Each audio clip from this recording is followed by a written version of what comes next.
Bonjour Mathieu Wolf, vous êtes chercheur au CNRS au sein de l'Institut de neurosciences cognitives et intégratives d'Aquitaine. Vous êtes spécialisé dans l'analyse comportementale et cognitive. Pouvez-vous nous expliquer en quelques mots en quoi consistent vos recherches? Oui, donc merci. Donc moi je travaille en fait sur l'animal et le cadre général de nos recherches qui nous intéresse, c'est comment prendre une prise de décision adaptée dans un environnement qui est changeant. Pour tous les organismes, on vit dans un milieu qui est très dynamique et pour survivre, il est capable de s'adapter à des changements qui surviennent de façon imprévue dans l'environnement. Et on part du principe que c'est une fonction intégrative complexe qui va reposer sur des processus alimentaires qui sont conservés tout au long du règne animal. Donc on peut étudier effectivement chez le rat de laboratoire les mêmes mécanismes qu'on pense être à l'œuvre chez l'humain.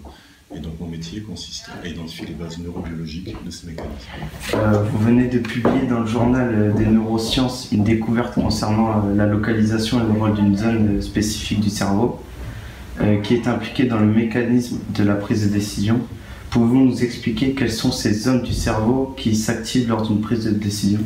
Voilà, donc alors en fait ce qui est connu nous dans le domaine, c'est qu'il y a une région particulière du cerveau qui est le cortex préfrontal, dont tout le monde a un petit peu entendu parler, qui si vous voulez est un peu l'aboutissement de l'évolution et on lui prête le rôle majeur dans toutes les fonctions les plus évoluées du cerveau. Donc ça c'est ce qui est connu. Nous, notre approche a été d'examiner dans quel circuit anatomique va s'inscrire la contribution de cette région, et on sait qu'elle reçoit en fait des connexions très importantes d'une région, on pourrait dire plus primitive de notre cerveau, qui est enfouie à l'intérieur du cerveau, qui est le thalamus.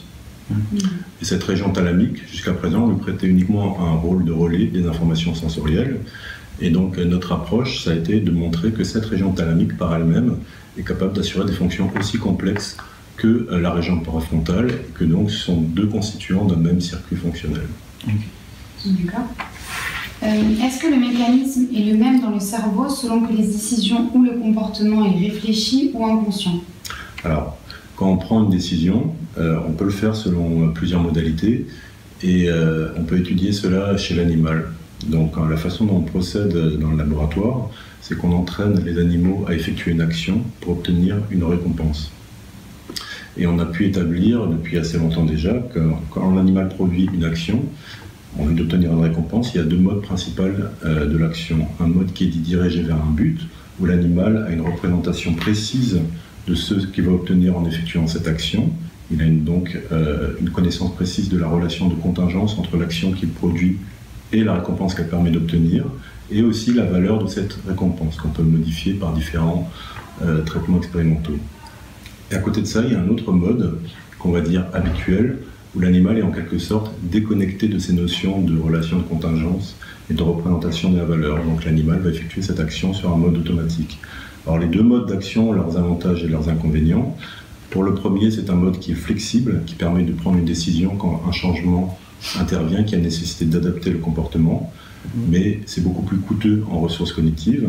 Le deuxième mode est beaucoup moins flexible. Par contre, il est très économe en ressources cognitives. Pendant qu'on fait cela, on peut garder nos ressources cognitives pour faire autre chose. Et donc l'idée, c'est que ces deux systèmes sont parallèles et on peut basculer de l'un à l'autre en fonction des demandes de l'environnement. D'accord. Très bien. Merci beaucoup. Merci.